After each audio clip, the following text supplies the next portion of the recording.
नमस्कार, मी पंजाब डक। आज आहे 14 जुलै 2025 आणि आज माझ्या महाराष्ट्रातल्या शेतकऱ्याला या ठिकाणावर मी अंदाज देणार आहे।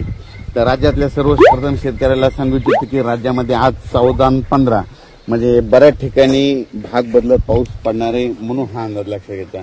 म्हणजे विखुरलेल्या स्वरूपात सांगायचं झालं तर परभणी जिल्हा, लातूर जिल्हा, बीड जिल्हा, धाराशिव, त्याच्यानंतर नगर जिल्हा, त्याच्यानंतर जालना जिल्हा, संभाजीनगर, सोलापूर जिल्ह्यात आज बऱ्याच ठिकाणी विखुरलेल्या स्वरूपाचा पाऊस पडणार आहे, म्हणून हा अंदाज लक्षात घ्यायचा। म्हणजे सर्व दूर पडणार नाही, पण बऱ्याच ठिकाणी असं जीवदान ठरणारा पाऊस येणार आहे, म्हणून हा अंदाज लक्षात घ्यायचा। मग राज्यात मग मोठा पाऊस कधी येणार, तर राज्यात तुम्हाला एक सांगू इच्छितो की मोठा पाऊस कधी येणार। तुम्हाला एक सांगू इच्छितो की राज्यामध्ये सांगायचं झालं तर सध्या तरी मोठा पावसाचं वातावरण नाही, असंच भाग बदलत विखुरलेल्या स्वरूपातच पडणार आहे, म्हणून हे अंदाज लक्षात घ्यायचा। राज्यात फक्त जुलैच्या शेवटच्या आठवड्यात मात्र चांगला पाऊस राहणार आहे, म्हणून हा अंदाज लक्षात घ्यायचा। म्हणजे सांगायचं तर जुलैच्या शेवटच्या आठवड्यात म्हणजे हा पाऊस राहणार आहे। शेवटच्या आठवड्यात चांगला पाऊस, मग ते वाहनी ओढे नाले वाहणारा पाऊस जुलैच्या शेवटच्या आठवड्यात पाऊस येणार आहे, म्हणून हा अंदाज लक्षात घ्यायचा। पण राज्यात सध्या तरी मात्र पूर्व विदर्भ झालं, पश्चिमी विदर्भ झालं, दक्षिण महाराष्ट्र, उत्तर महाराष्ट्र, कोकण पट्टी, खानदेश सर्व दूर असं उडे नाले वाहतील तसा पाऊस नाही। फक्त आज मात्र 14 आणि 15 जुलैच्या दरम्यान मात्र दुपारी 3च्या नंतर बऱ्याच ठिकाणी पाऊस पडायला दिसेल, भाग बदलत पर्सनल काहीला सोडून देईल, कुठं पडेल कुठं नाही, म्हणून हे लक्षात येतं।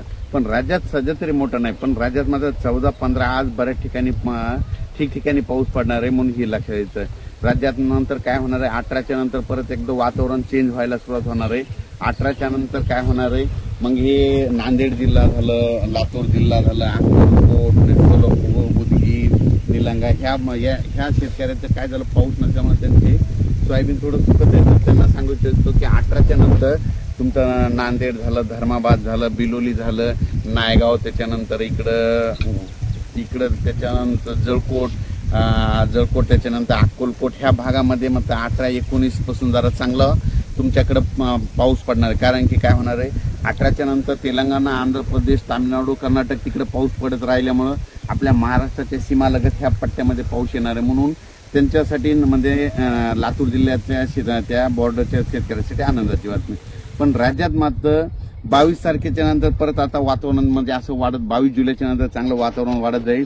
मात्र 27, 28, 29 जुलैला मात्र काय होईल, म्हणजे राज्यात सर्व दूर मोठा पाऊस येणार आहे, म्हणून हे अंदाज लागतं। म्हणजे सांगायचं झालं तर 25 जुलैच्या नंतर जुलैच्या शेवटच्या आठवड्यात चांगला मोठा पाऊस येणार आहे, म्हणून हा अंदाज लक्षात येतो।